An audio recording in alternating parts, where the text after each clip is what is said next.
Hey guys, welcome back to another 3D printing video, and in this video we're going to be taking a look at the Geeetech A10. So we're going to unbox it, set it up, and do some prints. Alright, so let's get started.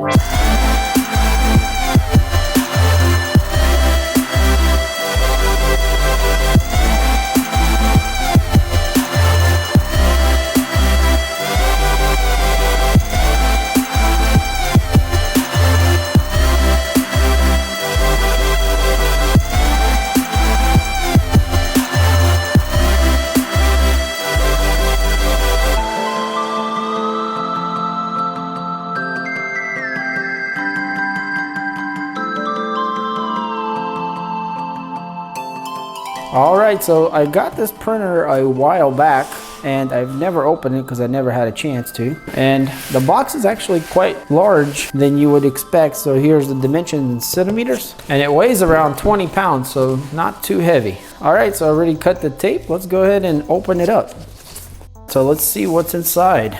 Okay, so the first thing that greets us looks like is a quick start guide, and we have all the parts laid out here, and then we have the assembly process, which is only 4 steps. So that's a huge plus if you want something a little more simpler to assemble. And in the back of here we got wiring, and then we have printing instructions. That's pretty good detail in getting you started quickly.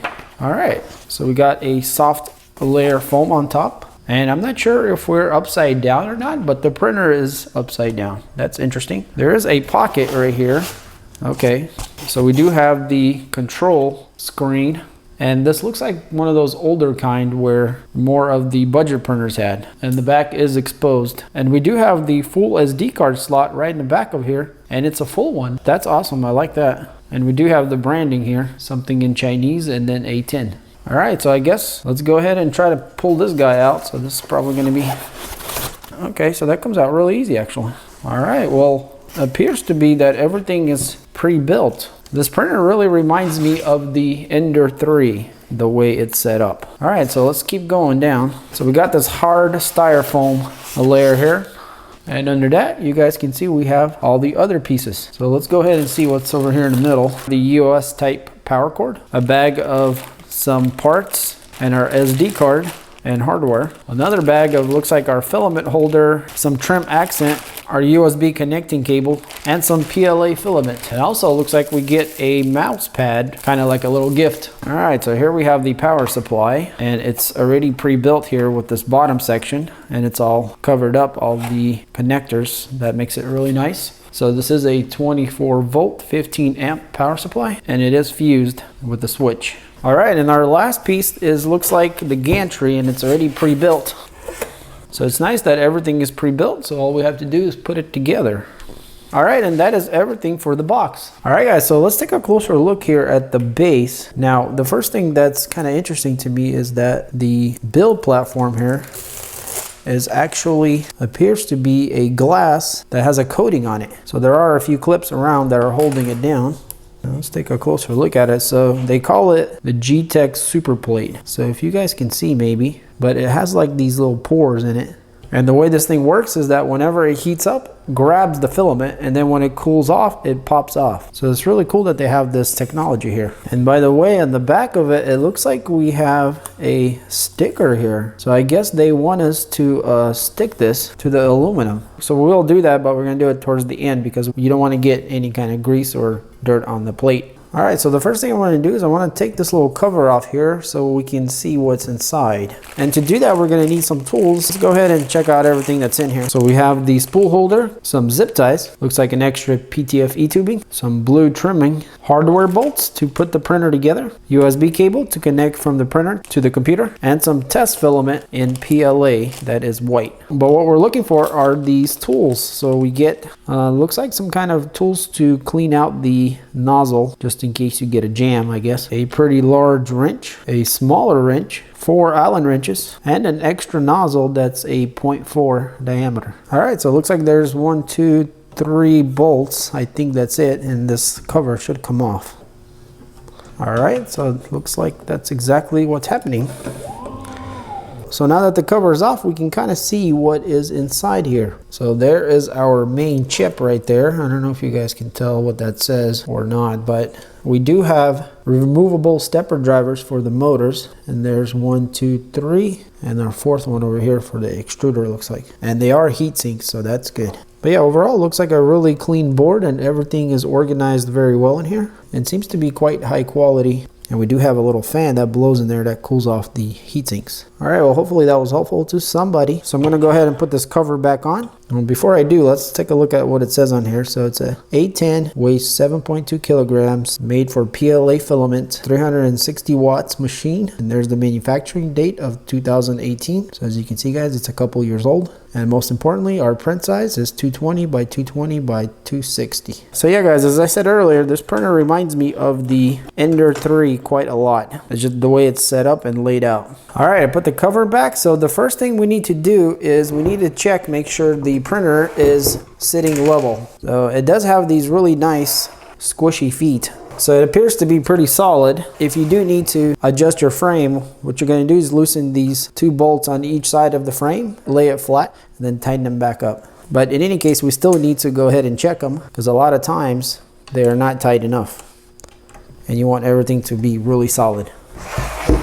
Now, what's more important about this type of printer is this Y-axis rail here. And the reason I'm saying this is because it mounts through the middle, and so it's very vulnerable to move around. Like this one, you can see it's already moving around because it's not tight enough. And the bolts are right in the center of the axes, and so you want to tighten those up really good so it doesn't move around. So we're just going to lay the printer on the bed, and we're going to make sure that we have it squared. So I'm just kind of going off this corner of this box here. Should be close enough. And now I'm going to tighten these up really good.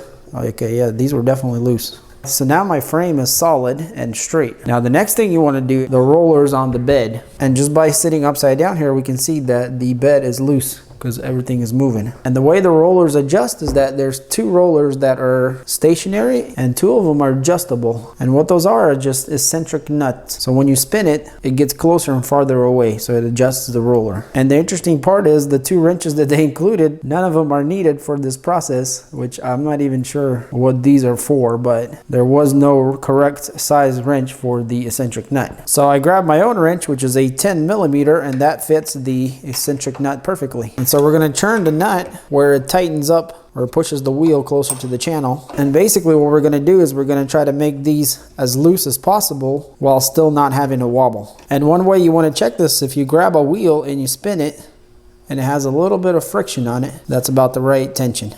So that's how usually I check. Basically what you're trying to do is you're trying to be as loose as possible to the channel while at the same time having no play in it. And that gives it a really smooth action. Number 1, and number 2, it doesn't wear out these plastic rollers, because if they're too tight, they'll get worn out really fast. All right, and so our bed should be nice and solid and have no play in it. So when you roll it around, you want to feel very smooth motion. If you're feeling kind of jitters or bumps, that means something's wrong. Either your rollers are too tight, or check your belts, make sure they're running true on the pulleys. Like this one I can tell is not perfect because it's a little bit to one side. And plus, check the tightness of it. This one's a little too loose also. And so this bracket here up front has 4 bolts, 2 on each side. Well, actually 2 on one side and 1 on the other. So I guess I'm just going to loosen these 2. Just this side needs to come out so the belt can get aligned. All right, so once you adjusted that, then we can tighten it up, and you guys can see that it's running pretty much in the middle here. So all right, so once you're confident everything feels really good, then we can go to our first step, which is actually right here. So what we're going to do is we're going to bolt the gantry, the upper part, to the lower part. So we're going to need some hardware, and we're going to need 4 long bolts like this. All right, then we're going to grab the gantry and we're just going to set it over on top, just like that. There's some holes that go all the way through, and our bolts will go through there. So normally what I like to do is just lift one end while kind of holding it, and then start the bolt. And start the other one. And you just want to run these down, but you don't want to tighten them yet until we do the other side. Same thing for this side. We're just going to lift it and start the bolt. All right, so once you get them started, don't tighten them yet. Lower down the hot end all the way down to the bed. And the x-axis is going to separate them to the correct distance between each other. So now we can go ahead and tighten them up nice and snug. on both sides. All right, and that should be good right there. So now our gantry should be rock solid. All right, so step 2 is installing the power supply. And so the power supply just bolts on 2 bolts through 2 holes here that are threaded. But before you put it on, go ahead and check what the voltage is set at, because a lot of times they're not set to your voltage. And here we can see that mine is set to 230, which I have a 115. So I'm gonna go ahead and change mine. And now I got the correct voltage. So go ahead and do that so you don't forget about it. All right, so the power supply goes on the right side, just like this. Here on the trimming pieces, we can see that there's a hole right here and another one over here. And that's where our bolts will go through. And in the baggie, we're gonna find 2 of these M4 20mm. All right, and our power supply is on, and that's where it sits. So far guys, you can see that this is not a very hard assembly process. All right, so step 3 is installing the screen. And so we are going to need to connect our ribbon cable, which comes out this silver looking one, and it plugs in right in the middle here. And if you guys can see, there's a little tab here, and it actually folds up and down. So when you fold it up, you can insert the cable, and then when you fold it down, it locks it in. And so what you're gonna do is you're gonna put the cable in there with the leads down and the blue part of the cable facing up. So just like this, we're gonna go in there. So be quite gentle with this thing. But yeah, once you go in there, then you're gonna fold the little black tab over down. And then when you fold it over down, it'll click, and that will grab the cable, and that's it. That should be good. And our screen goes right here on this side, and there's gonna be 2 bolts that hold it. And they look like this. They're the shorter ones with the round cap. All right, and our screen is on. So for our last step, step 4, is the spool holder. And spool holder is quite simple. We're just gonna put the plastic round part in here, and we do have 2 nuts. So one of the nuts is gonna go on the back of the channel, and then we're just gonna tighten the plastic part on it. And the other nut will go on the other side, just like that. And so this is where the spool will sit and roll. So on the bottom here, we can see that there's a couple T-nuts, and the T-nuts will go in the channel right here, just like that. And so the spool will go to the inside or to the back. So yeah, the way the T-nuts work is they go inside the channel, and then when you unscrew, hopefully you guys can see that, when you unscrew the bolt, the T-nut kind of falls deeper in there, and then when you turn it back, it turns the nut, and that locks it in. All right, and so our spool holder is on. Now, there is another piece that goes here, and it's not in the manual, so I'm guessing this is kind of a last minute decision here. But here we have a guide on a bearing for the lead screw here. So the lead screw doesn't move around too much. And it's also using T-nuts to connect to this channel here. So this is a little tricky. We need to kind of pry on the lead screw. Make sure your hot end is all the way down. That way your lead screw is a little bit flexible. And so we're gonna put the lead screw into the bearing, and then we're going to line up our T-nuts with the channel. Now before you tighten up the T-nuts, go ahead and run the hot end all the way up. And the reason you want to do that is because you want the lead screw to be exactly where you need it. And so don't force it anywhere, just tighten it right where it's at. So that's what I'm going to do. So one grabbed and the other grabbed. So that should be good right there. And so now when our lead screw travels, has a little guide up there to keep it straight. All right, and so that's all the assembly steps. The next steps are wiring steps. So the first thing they want us to do is connect the PTFE tubing, and that's actually quite simple. It comes off of the hot end here. And here we have our extruder, which has a coupler right here, and we're simply gonna grab our PTFE tubing, and we're just gonna plug it in, just like that, and that's it. So for the next part, we're gonna grab our power output from the power supply and connect it to the power input cable, just like that. So over here we have a main cable that has a larger plug on it, and then a smaller plug and a really tiny one. And so the large plug will plug right here into the hot end, and actually the hot end is zip tied. Cut it loose. So now our hot end can move around. So our larger plug will plug in right into the hot end, just like that. So later on, we're gonna zip tie the PTFE tubing to this cable here, so everything is nice and neat. Now the other 2 small cables that we saw earlier, the larger one is actually for the extruder motor, which will plug in right here. And the smaller one is for the filament detector, which is included separately in a baggie, and it's gonna mount right here. There's a bolt right here. So we're just gonna mount the bracket right here. So our filament will go through the detector, and then out of the detector to the extruder. And our little wire plugs in right here. And this thing is really tiny. So just like that. All right, so we got a few more wires to connect. So here is a wire that says Z. So the Z motor wire goes right here, just like that. And the last two wires we have is for the X-axis. So we have the X-axis motor, which is the bigger plug. And then the smaller plug is the X-axis end stop switch, and it's actually inside this little box. So it's kind of hard to see it, but it's right in there. And it plugs in just like that. And that's basically all our wiring except for one more, which is the Z-axis switch. And that plug already comes to it. We just have to plug it in, which is at a little bit of a strange angle. All right, so it goes in just like that. All right, guys, so we're getting really close to being finished. So I want to go ahead and install this build plate here. And I guess it shouldn't be too hard. All we're going to do is peel the sticker here. They're going to flip it around, make sure we're going to try our best here to center it correctly. So once it goes down, I doubt it we can be able to pick it back up, but all right, I think that's pretty good. All right, okay, so it looks like I got it just right. Excellent. All right, well, I'm really happy about that. So let's bring our hot end down and see where it stops. All right, so it looks like stops right at the right place. Our end stop switch over here, the Z-axis, is already pre-adjusted correctly. But what you want to do is you want to go ahead and run the springs down quite a lot. That way, when we do home the axes for the first time, we're not going to hit the glass with our nozzle. All right, so even though we're almost done, we do still need to check our rollers. The same way we did the bed, we need to check the rollers on the hot end here, and also these rollers here on the Z-axis. So the Z-axis eccentric nuts are right here, and the hot end one, I'm going to flip the printer around, is on the bottom roller, usually. So I'm going to raise this, I'm going to check it, and it's definitely way too tight. So we're going to need to adjust that. All right, so I think the rollers are all adjusted quite well. So let's go ahead and zip tie this wire to the PTFE tubing. So we're going to be using these provided zip ties. So here we can use the hole here in the frame. I think I'm just going to go like this. Seems like it wants to be like this more naturally.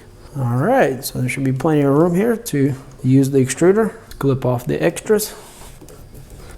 We should be good to go. So just like that, we are finished assembling. If you double checked everything and everything seems fine, all the axes run, all the end stop switches switch, then we can go ahead and connect the power cord. It goes right here, just like that. All right, so I'm gonna hit the power switch and see what happens.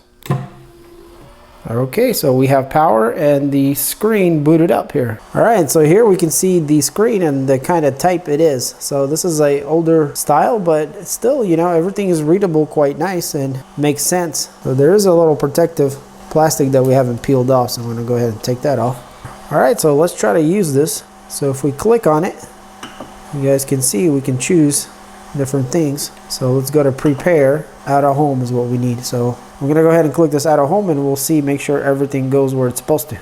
All right, so I'm gonna click the out of home.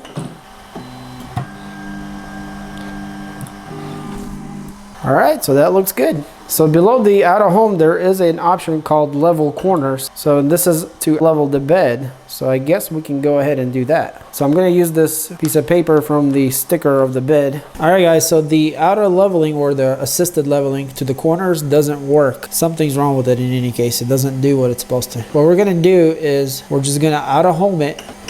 So after out of homing it, we're gonna go down into the settings and disable the steppers. So once we disable the steppers, we can move it around by hand. So, but you want to be careful when you move it around not to push down on the Z-axis while you're leveling it. So then we're gonna level it by hand, basically manually. So we're just gonna use a piece of paper, start with our first corner, and we get a little drag, and go to the next corner. Same thing here. Get a little drag, and then go to the other corner. So we're gonna keep doing the corners all the way around until we get it right, and then you're going to go to the middle and do the middle. Now if you think that you maybe bumped it off, out of home it again and then check everything again. So you definitely want to recheck everything because you don't want to, you know, scrape into this bed. That's going to be permanent damage. So here you guys can see under the prepare, we out of homed, and then you're just going to click on disable steppers. So the next thing you want to do is make sure that the hot end and the bed heat up. So we're going to preheat PLA, and we're going to choose the first one, and you might might want to do this before you level the bed, because everything will expand a little bit and, you know, get a little tighter tolerance.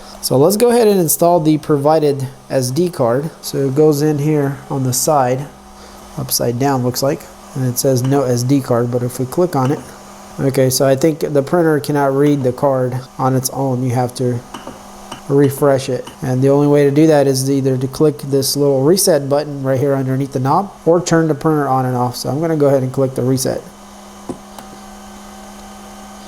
There we go. So now we have print from SD card, and we do have a G code in there, which is a dog. And you guys can see it is preheating. So this is our bed, and that's our hot end. All right, but before we can print something, we need to put some PLA into the system. So I'm going to use this blue of Overture PLA, and we're going to go down, and then we're going to go down into the filament detector, just like that, and then into the extruder. So we're going to compress the spring and then run the filament through past the gear and then into the PTFE tubing that'll go to the hot end. And since everything is preheated, you guys should see some filament coming out.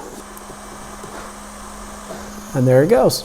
So it looks like there was some black in there from the factory. All right, so we purged it. I'm gonna go ahead and start the dog G code that was included. Let's hope we had our level good. All right, so it looks like it started. So it looks like our leveling is okay. I don't know if you guys can see or not, but we are putting a pretty good bead down, and it seems just right. All right, well, that's a good sign. Everything seems to be okay. Our extruder is pushing, and the print is printing. All right, guys, so we're just gonna let it print, and yeah, we'll see what kind of dog comes out of it. So everything seems to be okay. The level's good. Everything's moving. We'll see how our first print comes out. All right, guys, so the print is done, and it took a little bit over 4 hours, so not too bad. Let's see how good this plate works. Okay, that's crazy. So it wasn't even stuck on there. Wow, that's pretty amazing. This build plate is really working like it's intended to, and that is to stick when it's hot and completely cut it loose when it's cooled off. Now, the only bad thing about that is that if you do lose power and your bed cools off, your print will come right off. Now, I'm not sure if you don't touch it at all and it'll heat up. I wonder if it'll stick back to it. That's kind of questionable. But other than that, it seems to be working great. All right, so let's take a quick look at this dog. So it turned out okay, seems like, overall. Now, I can definitely see there's some issues. There looks to be like a little bit of under extrusion, but the layers do seem to be sitting really straight overall. So not a bad start, but definitely not perfect. And usually the G codes that are included with the printers, they're not so great for some reason. You would think they'd give you their best sliced code, but a lot of times they just don't turn out so great. But in any case, at least we know the printer is printing and everything seems fine. So I'm gonna go ahead and slice my own models, and we'll print them, and then we'll take a closer look at them.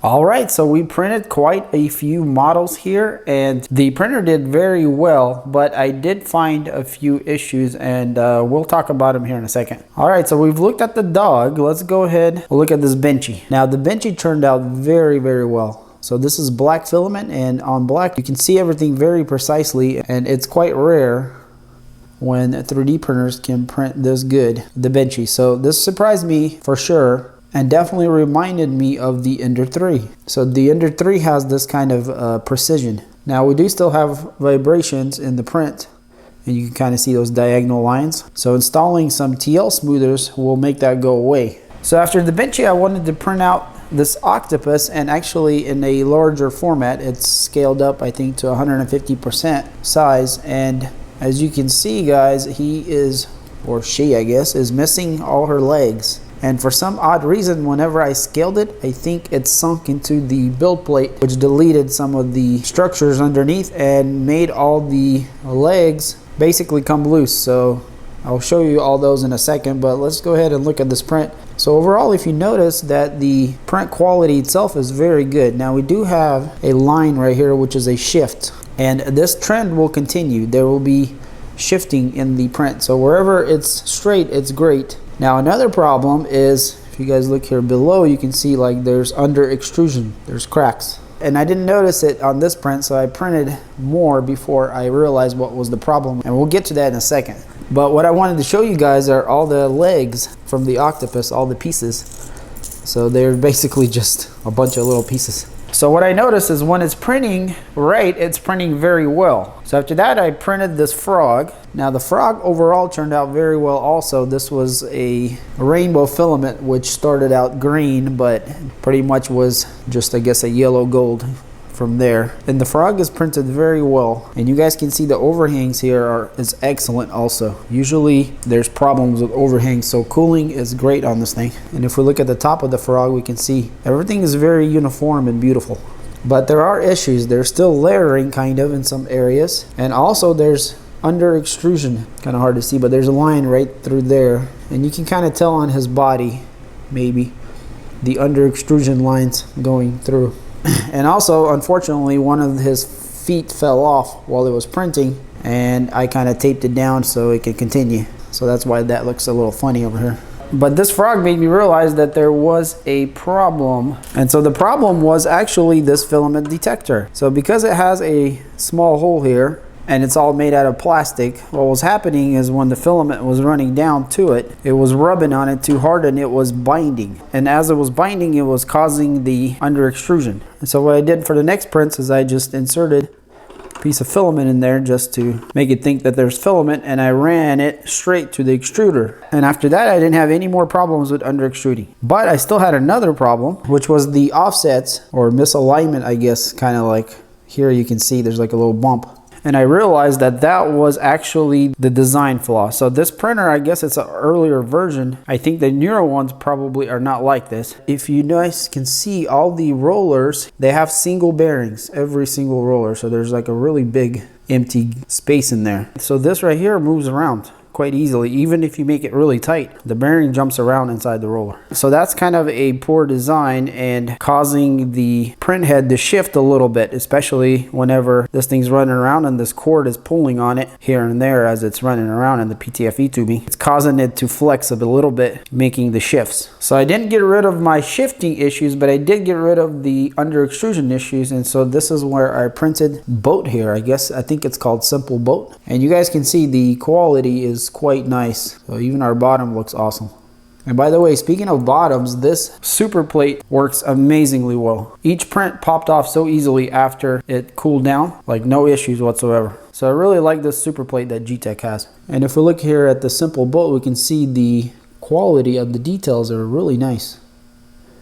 And you guys can see our cooling is also very good. But again, you can see there's a few lines. There's a line there, a line there.